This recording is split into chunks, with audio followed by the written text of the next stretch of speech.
네, 안녕하세요. 주식은 역시 기르기리스의 기리스입니다. 안녕하세요, 기름들. 자, 오늘 증시는 전략 후강의 모습을 살짝은 보여주고 있습니다. 물론 아직까지는 장이 끝나지 않았기 때문에 지금 이거를 시청하시는 오후에는 어떠한 결과가 나왔을지 모르겠지만 양전까지는 아니더라도 그래도 그 근처에서 마무리가 되었으면 좋겠네요. 자, 오늘의 뉴스는 어떤 게 있는지 한번 확인해 보도록 하겠습니다. 암호화폐가 갑자기 급등한 이유, 2월 말 확진자 최소 12만 명, 현대차 그리고 기아 계속 투자를 해야 될지, 그리고 마지막으로 이 주식은 뭔데 목표가가 2배인지 확인해 보도록 하겠습니다. 매일매일 주를 위한 경제뉴스 10분 정리. 오늘은 22년 2월 7일 월요일입니다. 한 주의 시작 여러분들 모두 화이팅 하시고요. 같이 공부하시죠. Let's get it! 오늘의 뉴스를 한번 확인해 보도록 하겠습니다. 그리고 들어가기 앞서 좋아요 누르시면 저 기리씨 열심히 공부하는데 매우 큰 힘이 됩니다. 정말 감사합니다. 첫 번째 뉴스를 확인해 보도록 할게요. 미국 증시 상승 이끈 아마존 효과, 그런데 국내 증시는 이게 부담 요인이 될 수 있다고 합니다. 조금 궁금하더라고요. 그래서 바로 확인을 해봤습니다. 지난 주말 미국 증시는 아마존 효과와 비트코인이 급등한 호재와 그리고 연방준비제도의 통화정책 우려가 교차하면서 혼조세로 마감을 했습니다. 기술주 중심의 나스닥, 대형주인 스탠다드 푸어스, S&P 500은 상승한 반면 다우존스는 하락 마감했는데요. 그래서 오늘 우리나라 증시는 주말 사이에 발표된 양호한 미국의 고용지표와 아마존 효과가 오히려 역풍이 될 수 있다는 전망이 나오고 있다고 합니다. 그래서 그 이유가 뭔지 한번 계속 보도록 하겠습니다. 일단 아마존은 일시성 수익으로 견고한 실적을 발표한 가운데 데이터 센터와 광고 부분 매출 성장세 그리고 프라임 가격 인상 등으로 13% 급등했으며, 그리고 암호화폐가 갑자기 급등을 했다고 하는데 그 이유가 뭔가 봤더니 미국 의회의 암호화폐 소액 거래에 대한 세금 면제 법안, 이거를 추진한다는 소식이 나오자 갑자기 비트코인이 급등하고, 그리고 거기에 이어 테슬라 3.6% 상승, 마이크로 스트래티지 15% 상승, 코인베이스 7% 상승 등 코인 관련 종목도 상승했다고 합니다. 자, 그래서 결국 이러한 뉴스들 때문에 미국 증시가 강세를 보였지만 일부 종목군을 제외하고는 대부분이 하락을 했다고 합니다. 그러니까 선별적으로만 올랐기 때문에 그 훈풍을 한국에서는 기대를 할 수가 없었다는 소리겠죠. 그래서 오늘 오전에 우리나라 증시가 조금 안 좋았다고 생각을 해볼 수 있습니다. 그리고 특히 미국 1월 고용보고서가 예상을 상회하고 시간당 임금이 급증하며 연준의 금리 인상 속도가 빠르게 진행된 점, 이런 것들도 전부 다 부담인데요. 그리고 이번 주에는 주요 뉴스가 뭐가 있나 봤더니 유럽 중앙은행 ECB 총재의 발언과 그 다음에 미국 소비자 물가지수 등이 주요 변수가 될 전망이라고 합니다. 그리고 플러스 지난 주말 사이에 국제유가는 생산 차질 우려 속 상승세가 지속이 되고 있는데요. 우리가 익히 알다시피 러시아 그 다음에 우크라이나 여기에 긴장이 이어지는 가운데 미국 중서부 지역의 폭설 발생으로 미국 원유 생산 차질, 이 우려도 현재 높아지고 있다고 합니다. 그래서 결국 이러한 소식에 유가는 2% 상승으로 마감이 되었다고 합니다. 게다가 이 부분은 기분들이 꼭 보시면 좋을 것 같은데요. 한국투자증권연구원은 이렇게 말했습니다. 미국 증시에서 특이점이 발견이 되었다. 시장금리 속등에도 불구하고 나스닥 지수가 상승 마감했다는 건데요. 보통 우리가 알다시피 통상 금리 상승은 성장주가 많이 들어있는 나스닥에는 당연히 민감하게 작용하는데, 그런데 이번에는 그렇지 않았다는 거겠죠. 그래서 이번 금리도 오르는데 나스닥이 오르는 거, 이거를 딱 봤을 때 거기에 대한 해석을 조금 해보자면은 바로 이익의 가시성이 가장 중요하다고 하는데요. 즉 금리가 오른다고 모든 성장주를 다 갖다 파는 게 아니라 그 안에서 이익을 확보하는 거는 충분히 들고 갈 필요가 있다, 이러한 생각을 해볼 수 있습니다. 그리고 그 반대 말은 이익을 확보하지 못하고 엄청난 꿈이 먼저 선반영이 되어서 주가가 많이 오른 기업들은 비중을 줄일 필요가 있다라고도 생각을 해볼 수 있겠죠. 그러니 결국 지금 같은 경우에도 성장주 중에서도 이익이 정확하게 찍히느냐 안 찍히느냐, 이 부분이 가장 중요하다고 볼 수 있습니다. 그리고 이는 국내 증시에도 당연히 확인이 될 것인데요. 고밸류도 수익성이 높으면 주가는 오를 것이고, 그리고 저밸류도 우리가 보통 말하는 가치주가 지금 좋을 거다 이렇게 말하는데 이 안에서도 이익이 없다면 당연히 주가는 약세를 보일 것이라고 볼 수 있다고 합니다. 그러니 결국 이러한 장일수록 정말 심플하게 다가간다고 볼 수 있겠죠. 바로 실적만 보면 된다고 생각을 해볼 수 있습니다. 그래서 이제는 어디를 추천하는가 봤더니 바로 반도체, 하드웨어, 은행, 보험, 여기를 추천한다 이렇게 말하고 있습니다. 한번 기름들 참고하시면 좋을 것 같습니다.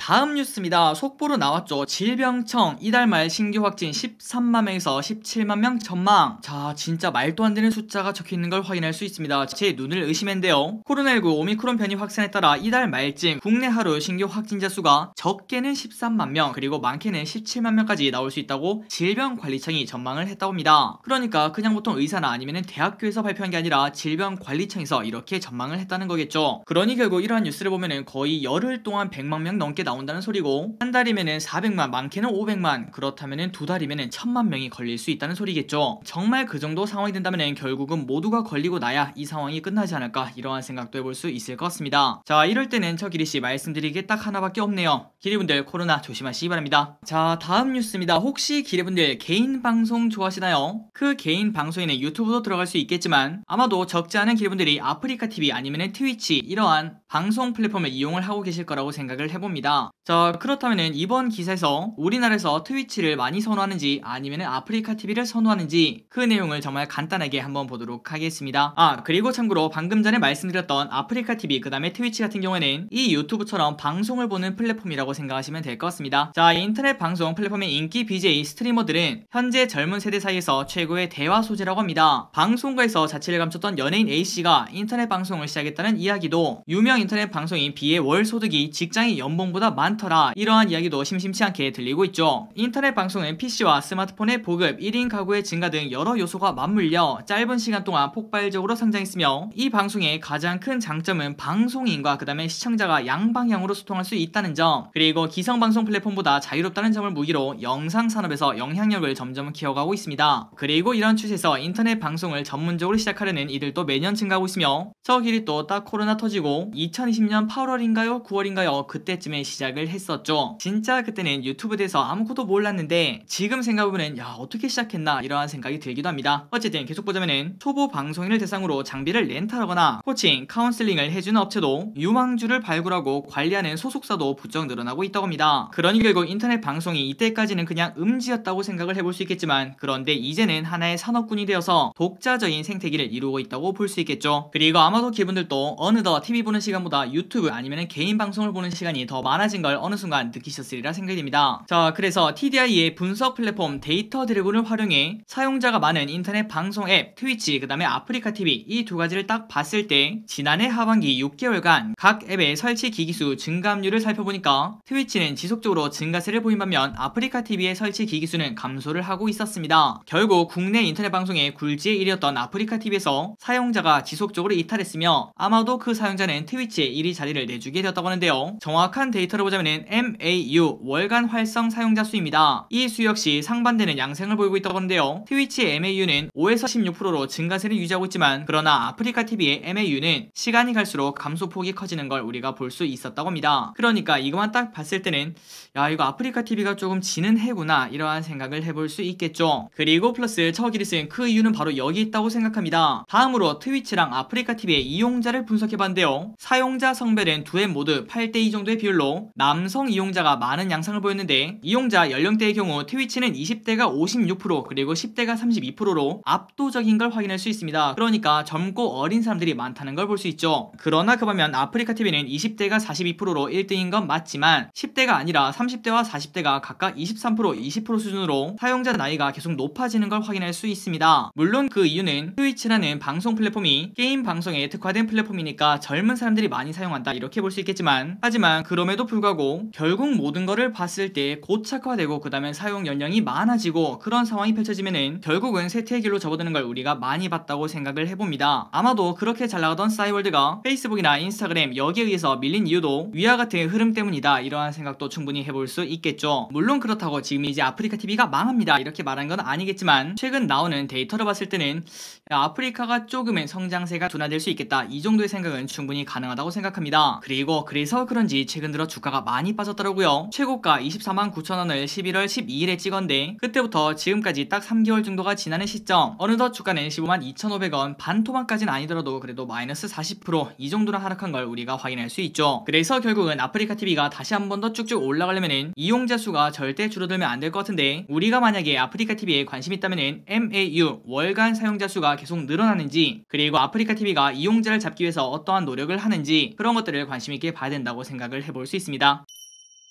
다음 뉴스입니다. 우크라 위기에 삼성 그리고 LG전자 불똥 튀나. 바로 아래 이미지를 보시면은 LG전자 그 다음에 삼성전자의 공장이 어딨나 봤더니 러시아 왼쪽에 위치하는 걸 확인할 수 있습니다. 딱 이걸 봤을 때 야, 좀 뒤통수가 시리네 이러한 생각을 해볼 수 있겠죠. 러시아 그 다음에 우크라이나 여기서 팽팽한 긴장감이 고조되는 가운데 그러고 보니까 갑자기 백악관에서 이러한 얘기도 나왔죠. 수주 내에 러시아가 우크라이나를 침공할 가능성이 있다 이렇게 발표까지 했습니다. 그래서 아직까지는 당연히 모르겠지만 그런 가운데 만약에 실제 행동에 나서게 된다면 국내 가전업체로도 불똥이 튈 것으로 예상이 된다고 하는데요. 물론 국내 기업들은 러시아 등에 대한 매출 의존도가 그다지 높지는 않지만 이와 무관하게 생산기지가 거기 있다 보니까 간접적으로 예상치 못한 피해를 충분히 받을 수 있다고 합니다. 그리고 플러스 우리나라 산업뿐만 아니라 6일 산업계에 따르면 러시아가 우크라이나를 침공하면 조 바이든 미국 행정부는 반도체 품목에 대한 러시아 수출 금지에 나설 전망이라고 합니다. 어디서 우리가 이걸 많이 봤죠? 맞습니다. 화웨이식 제재 방식이죠. 그리고 이는 미국 기업과 러시아의 직접적인 거래 중단은 물론이고 제3국 기업도 미국 반도체 기술이나 장비를 사용했다면 미국 정부의 사전 수출 허가를 받아야 되는데 사실상 수출길이 막히게 된다 이러한 생각을 해볼 수 있습니다. 그래서 우리가 2020년 5월 미국 상무부가 화웨이에 대해서 반도체 수출 규제를 본격화하면서 당시 삼성전자 그리고 SK하이닉스 등 국내 반도체 업체가 큰 혼란을 겪었던 적이 있었죠. 그래서 결국 러시아가 크앙 하면서 침공을 한다면 그때는 어쩔 수 없이 직간접적으로 전 세계가 피해를 받는다고 생각을 해볼 수 있습니다. 그런 일은 꼭 없었으면 좋겠네요. 다음입니다. 애플 3월 8일 3세대 아이폰 SE 공개. 애플이 오는 3월 중저가 스마트폰인 아이폰 SE 신제품을 공개할 것이라는 전망이 나왔습니다. 참고로 아이폰 SE가 뭔가 봤더니 4인치대의 화면과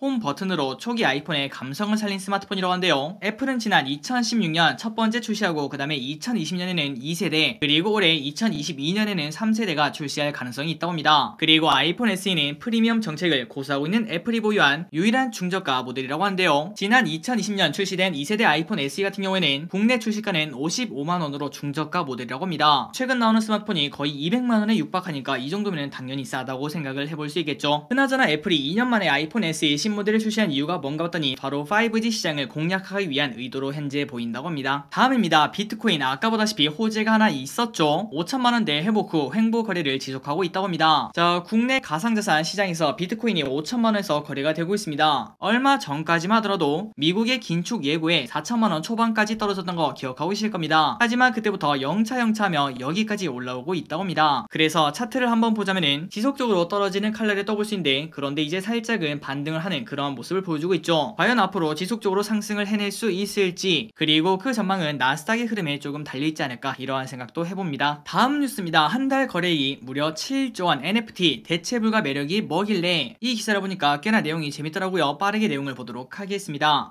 1917년 미국 뉴욕 독립예술가협회의 첫 전시를 앞두고 서명이 적힌 남성용 소변기 전시 여부를 정하는 투표가 열렸다고 합니다. 투표 결과 소변기는 전시되지 못했지만 한 예술 잡지는 이 소변기를 오브제라고 불렀는데요. 그리고 이 작품명은 샘. 아마도 적지 않은 분들은 여기저기서 봤던 기억이 있으실 겁니다. 그래서 이 작가가 누군가 봤더니 현대 미술의 선구자로 불리는 작가 미르셀 뒤샹은 소변기뿐만 아니라 자전거, 와인꽂이 등 일상용품에 의미를 부여했는데요. 그러다 보니 우리가 전세계에 소변기가 얼마나 많겠습니까? 그런데 그 와중에 서명으로 인해 작품으로 거듭난 소변기는 흔히 볼 수 없는 값진 소변기가 되었다고 합니다. 아마도 얼마인지 모르겠지만 거의 금으로 만든 거랑 비슷하지 않을까요? 자, 그래서 결국 이 모든 거는 특별함 때문이라고 볼 수 있는데요. 특별함은 다양한 과정을 통해서 만들어질 수 있습니다. 우리가 예를 들어 잉글랜드에 축구를 딱 보러 갔는데 마침 거기서 손흥민이 출전하는 경기를 봤다가 운 좋게 유니폼에 손흥민 사인을 받았다고 가정을 해보도록 하겠습니다. 그렇다면 이 유니폼은 전세계에 정말 많겠지만 하지만 이 유니폼은 어떤 거라도 바꿀 수 없는 대체불가 유니폼이 된다고 볼 수 있겠죠. 그래서 이거를 인터넷 세상으로 그대로 가져오는 게 바로 NFT인데요. 이 NFT는 지난해를 대표하는 키워드 중 하나입니다. 뭐 예를 들자면 우리가 인터넷에서 짤로 많이 쓰는 게 신봉선 씨가 놀라는 짤 그거 정말 많이 쓰시죠. 그 사진은 인터넷 안에 정말 많아서 너무 넘쳐날 정도로 많지만 그런데 거기에다가 NFT를 딱 접목시킨다면은 정말 수많은 사진 중에서 진짜는 딱 하나밖에 없는 그러한 특별함이 생긴다고 볼 수 있습니다. 그리고 그거는 곧 엄청난 가치를 가지는 하나의 자산이 된다고 생각을 해볼 수 있습니다. 그게 바로 우리가 말하는 NFT의 장점이죠. 그래서 결국 NFT는 엄청나게 거래가 되고 있는데요. 시장 점유율이 80%가 넘는 세계 최대 NFT 마켓플레이스 오픈시의 월간 거래 대금이 무려 지난달 한 달 동안 7천억도 아니고 7조에 가까운 정도를 돌파를 했다고 합니다. 그리고 이는 당연히 월간 기준 역대 최대 수준이라고 생각을 해볼 수 있겠죠. 자, 이런 식으로 엄청나게 많은 금액, 그러니까 많은 관심을 받으니까 보수적인 금융업계도 NFT를 포함하는 가상자산에 현재 눈을 돌리고 있다고 합니다. 자, 그렇다면 NFT,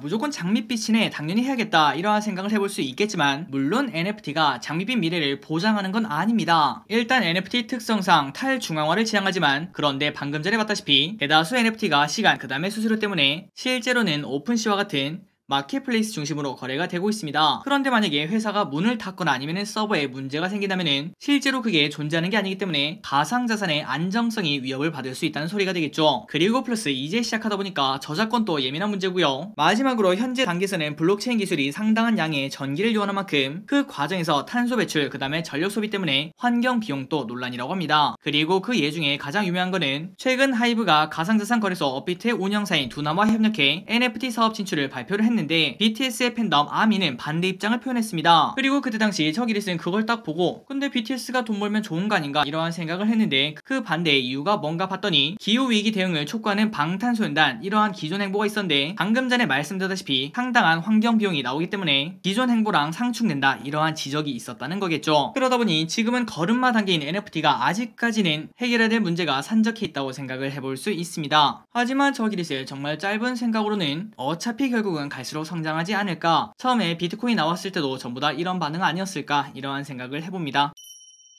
자, 다음으로 오늘의 리포트를 한번 보도록 하겠습니다. 첫 번째, 자동차 3분기 전후 생산 정상화 전망, 비중 확대 유지. 지난달 자동차 판매 동향에서 생산 정상화의 신호를 찾기는 어려웠습니다. 그러다 보니 최근 들어 자동차의 흐름이 조금 좋지 않은 그러한 느낌이 드는데요. 그러나 올해 3분기 전후에는 생산 정상화가 예상된다는 전망이 나왔다고 합니다. 이에 신한금융투자는 7일 완성차 종목의 중심의 비중 확대 전략을 유지한다고 밝혔다고 합니다. 자, 내용을 조금 더 보도록 하겠습니다. 지난달 내수 판매량은 94,000대로 전년 동기 대비 19%나 감소를 했는데요. 그렇다면 그 이유가 뭔가 봤더니 현대차의 아산 공장이 아이오닉6 혼료 생산을 준비하면서 1월 내내 생산을 멈췄다고 합니다. 그러나 2월부터는 소나타, 그랜저 생산이 재개될 예정인데 두 차종의 적체는 최소 2개월에서 최대 5개월로 당연히 2월부터는 빠른 생산 확대가 예상이 된다고 하며, 그리고 플러스 올해 중국향 판매 목표치는 현대차가 37만 대, 기아가 19만 대로 각각 전년 대비 3.1% 증가, 45%나 증가한 수치라고 합니다. 결국은 2분기까지 생산 정상화에 대한 점진적 회복이 지속될 전망이라며 3분기 전에는 생산 정상화가 확인될 예정이기 때문에 그때까지 완성차 중심의 비중 확대 전략을 유지한다 이렇게 말했다고 합니다. 그래서 우리가 이걸 딱 봤을 때 이 생각이 바로 들었습니다. 항상 주가는 실적을 6개월 앞서서 선행한다고 말씀드렸죠. 그런데 생산 정상화가 3분기쯤에 시작을 한다고 하니까 아마도 1분기가 끝나기 전쯤에는 자동차에 관련된 업체들이 조금은 달려주지 않겠나 이러한 생각은 충분히 해볼 수 있겠네요. 물론 이 전망이 완벽하게 맞는다 이렇게 말할 수는 없기 때문에 지속적으로 그 전망이 맞는지 그런 것들은 체크를 해야 된다고 생각을 해볼 수 있겠죠. 그러나 최근 들어 증시가 너무나 좋지 않다 보니까 현대차의 주가도 생각보다 좋지 않습니다. 얼마 전만 하더라도 항상 20만원 위에서 놀았는데 어느덧 18만 6천원까지 여기까지 떨어진 걸 확인할 수 있죠. 그래서 아마도 많은 기분들이 최근 하락이 조금 가슴 아프다 이렇게 말씀하시겠지만, 그런데 저기리스는 결국은 실적을 믿어야 되지 않을까 이러한 생각을 해봅니다. 현대차 주주분들에게 더 힘든 시간을 주지 않고 빨리빨리 올라왔으면 좋겠습니다. 그리고 다음입니다. 한국항공우주, 저기리시 정말 좋아하는 기업이라고 생각을 해볼 수 있겠죠. 2024년까지 실적 턴어라운드 강력 매수. KTB투자증권은 한국항공우주에 대해서 2024년까지 실적 턴어라운드가 예상된다며 투자 의견 강력 매수와 목표 주가 63,000원을 신규 제시를 했다고 합니다. 그리고 이렇게 목표 주가를 올린 이유가 뭔가 딱 봤더니 바로 실적이겠죠. 실적. 기체 부품의 22년은 21% 성장으로 예상이 되지만 그래도 23년이랑 24년 이때는 30에서 40%로 성장세가 가팔라질 걸로 충분히 예상이 가능하다고 합니다. 자, 이러한 전망이 나오고 있는 한국항공우주 목표 주가가 얼마였죠? 맞습니다. 63,000원. 그러면은 얼마 전 저점 대비 2배가 넘는 수익률이라고 볼 수 있고, 그리고 지금부터 계산을 해도 2배에 가까운 그러한 수익률이라고 생각을 해볼 수 있는데요. 이제는 아마도 기업들 귀에 딱지가 앉으실 거라고 생각합니다. 로봇 관련주 그 다음에 우주항공 관련주는 충분히 우리가 장기 투자를 할 만한 가치가 있다고 생각합니다. 물론 아직까지 로봇은 실적이 찍힌다고 보긴 힘들겠지만, 그러나 우주항공은 지금 이렇게 리포트를 딱 봤을 때 실적이 찍힌다고 말을 하고 있네요. 혹시 아직까지도 우주항공에 대해서 공부를 해보지 않았다면 이번 기회에 한번 해보신 것도 괜찮을 것 같습니다. 자, 여기까지 경제뉴스가 끝났습니다. 한 주의 시작, 오늘 또 같이 공부해주셔서 진심으로 감사드리고 내일부터 남은 4일 동안 정말 좋은 뉴스만 지속적으로 전해드렸으면 좋겠습니다. 지금까지 기리셨습니다. 빠이요.